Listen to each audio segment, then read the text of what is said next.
मुझे पता है आप सभी यूपीएससी की तैयारी कर रहे हैं, आईएएस बनने की तैयारी कर रहे हैं। ये जो बातें मैं आपको बताऊंगा ये सिर्फ आपकी यूपीएससी की तैयारी के लिए, आईएएस की तैयारी के लिए ही महत्वपूर्ण नहीं है, बल्कि इनफैक्ट आपको जिंदगी के किसी भी कोने में, जिंदगी के किसी भी मोड में मेरा पूरा भरोसा है कि आपको इस तरह की बातें पसंद काम आएंगी।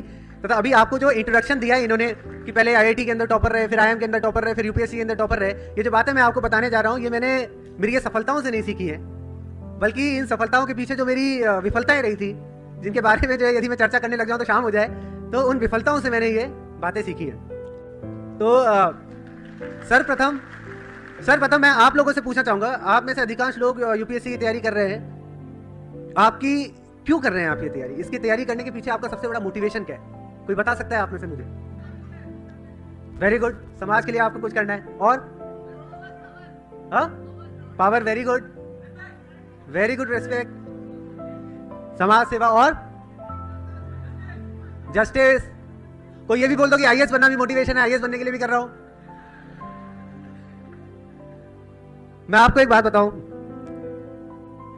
सबसे बड़ा मोटिवेशन कोई होता है यदि आप में से कोई भी व्यक्ति खड़ा होकर ये कहे कि मैं यूपीएससी की तैयारी सर इसलिए कर रहा हूं क्योंकि मेरे को पढ़ाई करना अच्छा लगता है।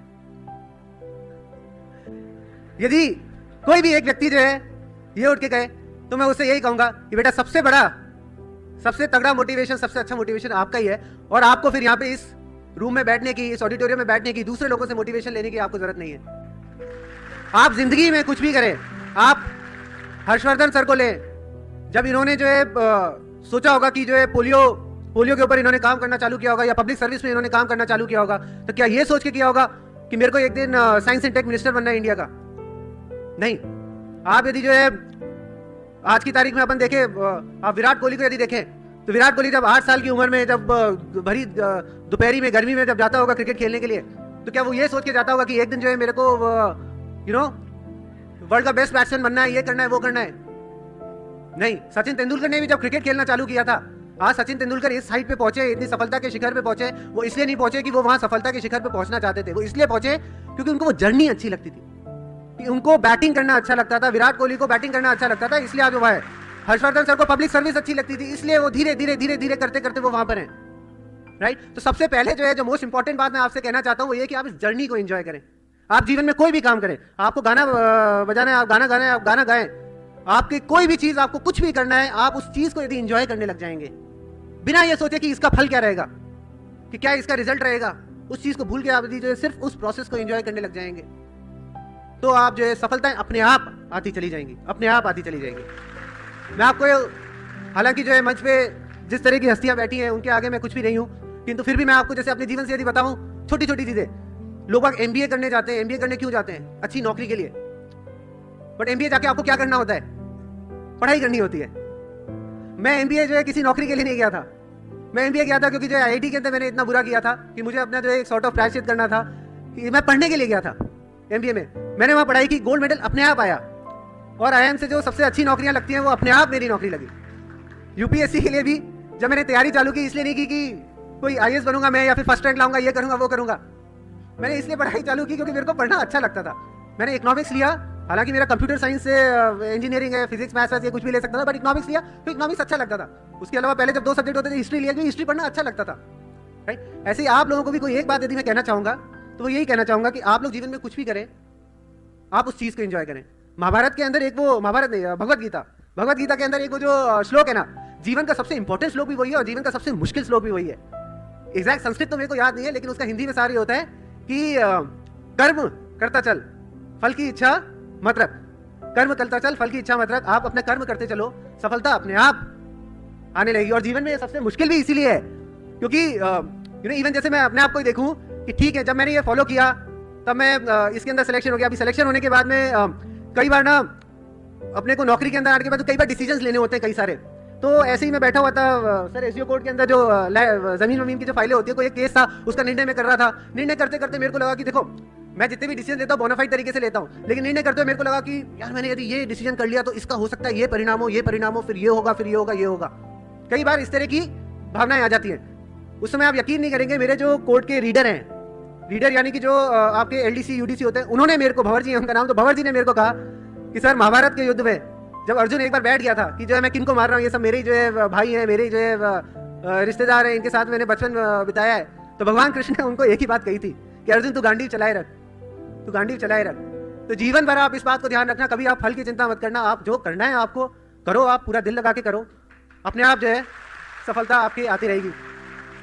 और दूसरी चीज जो मैं आपसे कहना चाहूंगा, बहुत ही संक्षेप में कहना चाहूंगा कि अगेन, आपको क्या लगता है कि आप ये जो यूपीएससी की परीक्षा दे रहे हो, इसमें आपके कंपटीटर कितने हैं? कितने लोगों के साथ में आप कंपीट कर रहे हो? हाँ, 1 लाख, 2 लाख, 5 लाख, 10 लाख? हाँ, एग्जैक्टली। और ये बात सिर्फ आपकी यूपीएससी की तैयारी किसी और के लिए नहीं, जीवन भर आप बस एक बात को ध्यान रखना कि आप सिर्फ अपने आप से कंपीट करते हो, कि हर रोज उठ के आपको सिर्फ अपने आप को बेहतर बनाना है।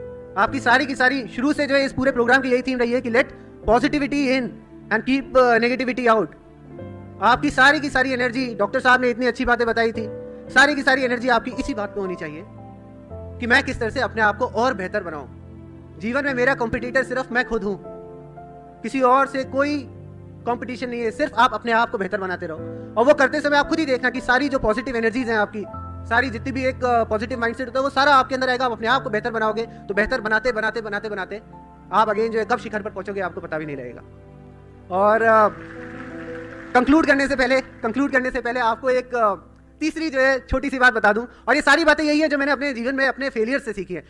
तीसरी बात मैं आपको बता दूं कि चाहे ये आपकी तैयारी वाली स्टेज हो, चाहे जीवन में आप आगे कुछ भी कर रहे हो, सबसे महत्वपूर्ण चीज जो होती है, सबसे इंपॉर्टेंट चीज होती है, वो होती है करेज रखना, हिम्मत रखना।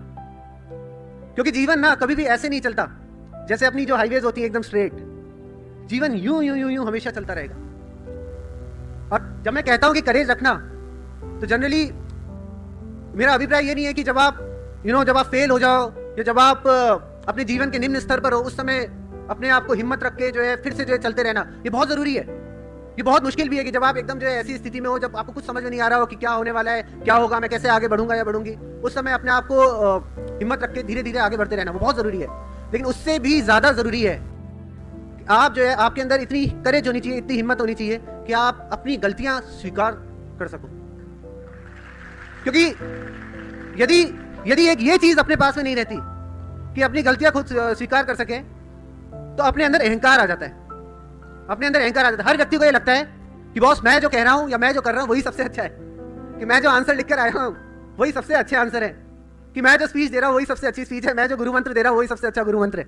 हर व्यक्ति को ये लगता है, इट इज बट नेचुरल। लेकिन हमारे अंदर इतनी करेज होनी चाहिए कि हम एक्सेप्ट कर सकें, सबसे पहले अपने आप की, अपनी खुद की नजरों में एक्सेप्ट कर सके कि नहीं मैं गलत था, और उसके बाद पूरी दुनिया के सामने एक्सेप्ट कर सके कि मैं गलत था। क्योंकि जब तक आप ये एक्सेप्ट नहीं करोगे कि आप गलत थे, तब तक आप सही राह पर चल नहीं पाओगे। तो यदि आज के इस दिन से मेरी तरफ से आपको ये 3 चीजें लेना चाहे जीवन भर के लिए, तो आप यही 3 चीजें लीजिएगा कि आप जो भी चीज कर रहे हैं उसके पीछे पूरे पैशन से कीजिए, पूरा एंजॉय करते हुए कीजिए, जो आपके दिल से आवाज आए वो कीजिए, फल की चिंता मत कीजिएगा। सेकेंड चीज कि आप हमेशा अपने आप को बेहतर करने की कोशिश करते रहें। और तीसरी चीज, हमेशा इतनी करेज रखें चाहे आप किसी भी पद पर पहुंच जाएं कि आप स्वीकार कर सकें कि हाँ मैंने गलती की थी। आप ये 3 चीजों को आप फॉलो करते हैं तो जीवन में आप बहुत आगे जाएंगे। और यहाँ मंच पे जो उपस्थित लोग हैं, हम सबसे बहुत आगे जाएंगे। आने वाले टाइम में आपका बहुत नाम सुनेंगे, आप अपने जो है घर वालों को प्राउड करेंगे, अपना जीवन जो है संवारेंगे, अपने गांव का, अपने समाज का, अपने देश को, सबको आप आगे ले जाएंगे। और सबको आपसे यही उम्मीदें हैं। बहुत बहुत नमन आपका। Thank you very much.